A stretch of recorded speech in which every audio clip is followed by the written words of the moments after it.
प्रकरण है ये बहुत ही संवेदनशील है और हम सब लोगों के लिए, क्योंकि राज्य की दृष्टि से हम सब की बेटी बहन जो भी उस समय में घटना हुई वो बहुत ही हृदय विदारक घटना थी और हम सब लोग बहुत आहत हुए। क्योंकि मैं उस समय भी राज्य के मुख्य सेवक के रूप में था और मेरे को जैसे ही जानकारी मिली, क्योंकि मेरे आपने पूछा है तो मुझे बताना चाहिए। कई सारे मीडिया के मित्रों ने बीच में ये भी कहा कि मैं इसमें बात भी नहीं कर रहा हूँ। अच्छा हुआ आपने पूछ लिया, क्योंकि प्रेस कॉन्फ्रेंस कुछ और थी, लेकिन ये महत्वपूर्ण विषय है, ये सबके ध्यान में आना चाहिए। और तो मैंने जैसे ही मेरे को मालूम चला, सूचना आई कि इस प्रकार की घटना हुई है, हमने तत्काल पुलिस विभाग को, अन्य प्रशासन को तत्काल कहा कि जैसे भी होता है सब जो भी इसके आरोपी हैं या जिनके ऊपर आरोप हैं उनको तत्काल गिरफ्तार किया जाना चाहिए, कोई पकड़ से बाहर नहीं जाना चाहिए। और तत्काल उन सभी वो तीन के तीन जो आरोपी थे उस समय के, वो तीनों को गिरफ्तार किया गया। और जिस स्थान पर उन्होंने बताया वहाँ से बॉडी को रिकवर किया गया। फिर जो कार्रवाई होती है, समस्त औपचारिकताएं जो कानूनी रूप से होती हैं वो पूरी की गई। और पूरी करने के बाद तत्काल ही हमने महिला आईपीएस अधिकारी के चेयरमैनशिप में या कहिए उनके नेतृत्व में एक कमेटी का गठन किया, एसआईटी जांच का गठन किया। और एसआईटी ने अपनी पूरी जांच करी, हर एक पहलू पर जांच करी। परिवार के लोगों से भी एसआईटी मिली, अन्य लोगों से भी मिली, जिन लोगों को भी इस केस के बारे में जो भी जानकारियां थी। और इसमें विज्ञापन भी निकाला गया, अखबार में भी दिया गया, संचार के माध्यमों से बताया भी गया, किसी के पास भी अगर कोई जानकारी हो तो वो एसआईटी को उपलब्ध कराए।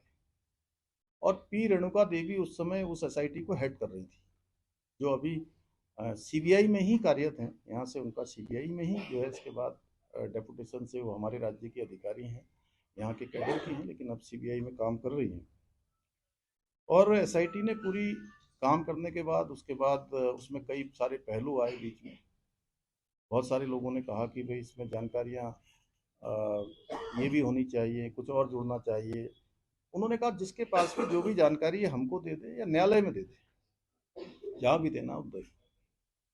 अंततः लोग सीबीआई की जांच के लिए उस समय में न्यायालय में भी अर्जी लगाई गई, सुप्रीम कोर्ट, हाई कोर्ट, सभी लोगों ने उसको सुना। सुप्रीम कोर्ट ने भी, हाई कोर्ट ने भी, और जो सेशन कोर्ट है वहाँ पर इस पर लगातार कार्रवाई चलती रही। और जो मजबूत पैरवी थी, उसी मजबूत पैरवी का परिणाम था कि उन्हीं तीनों आरोपियों को आजीवन कैद की सजा सुनाई गई।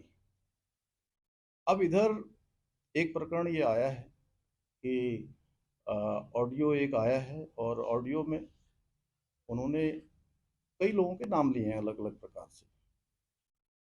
और हमने कहा कि भाई ऑडियो की जांच करी जाए, और जांच के लिए जो है एक एसआईटी का गठन भी कर दिया गया इसमें। और जिन लोगों ने ऑडियो पर बात की है उनसे भी बात करने का पुलिस ने प्रयास किया है। अच्छा होगा कि वो सब लोग अपना ऑडियो जो उन्होंने बोला है उसकी कुछ सत्यता वहाँ पर आ जाए। और सत्यता आते ही हमने कहा है कि हम सभी प्रकार की जांचों के लिए भी तैयार हैं। हम कहीं पर ऐसा नहीं है, क्योंकि हम भ्रम की स्थिति भी राज्य के अंदर नहीं बननी चाहिए। और हमारा ऐसा ट्रैक रिकॉर्ड रहा है कि अगर कोई गलत काम करेगा, कहीं भी कोई दोषी होगा, तो किसी कीमत पर भी वो छूट नहीं पाएगा, चाहे कोई हो, किसी भी कीमत पर वो छूटने वाला नहीं है। लेकिन ऑडियो की सत्यता, ऑडियो में तो बहुत सारी बातें उन्होंने करी है। एक में वो ऑडियो में ये भी कहते हैं कि मैं पार्टी का अध्यक्ष बनने वाला हूँ। जो हमारे महेंद्र जी बैठे हैं यहाँ पर, वो ये भी कह रहे थे। अब पता नहीं, आप सब लोगों ने भी सुना होगा, उन्होंने अन्य बातें भी बहुत सारी की गई हैं। आज ऑडियो में वो एक नाम ले रहे हैं, कल को किसका नाम लेंगे। तो इसलिए सारी सत्यता, सारी जो जांच परख है, एफएसएल है, उसका करवाने के बाद हमने कहा है कि हम किसी भी कीमत पर, अगर कोई दोषी होगा तो बिल्कुल छूटने वाला नहीं है। लेकिन हाँ, ये जरूर ऐसी बात है कि इसमें एक दो ऑडियो पर बात होती है।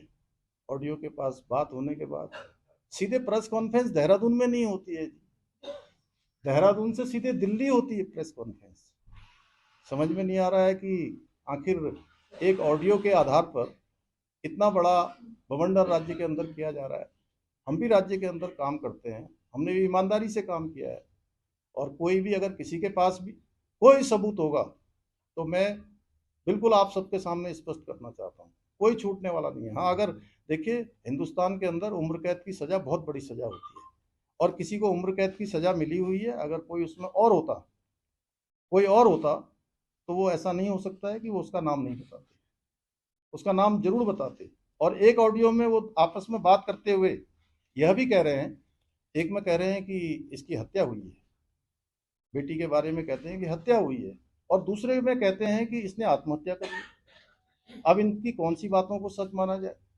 मैं तो आप ही लोगों से पूछता हूँ भाई, आप ही लोगों में से कोई अगर किसी का कोई प्रश्न हो इस बारे में, तो एक में कहते हैं कि हत्या हुई है, और दूसरे में खुद ही कहते हैं कि इसने आत्महत्या कर ली।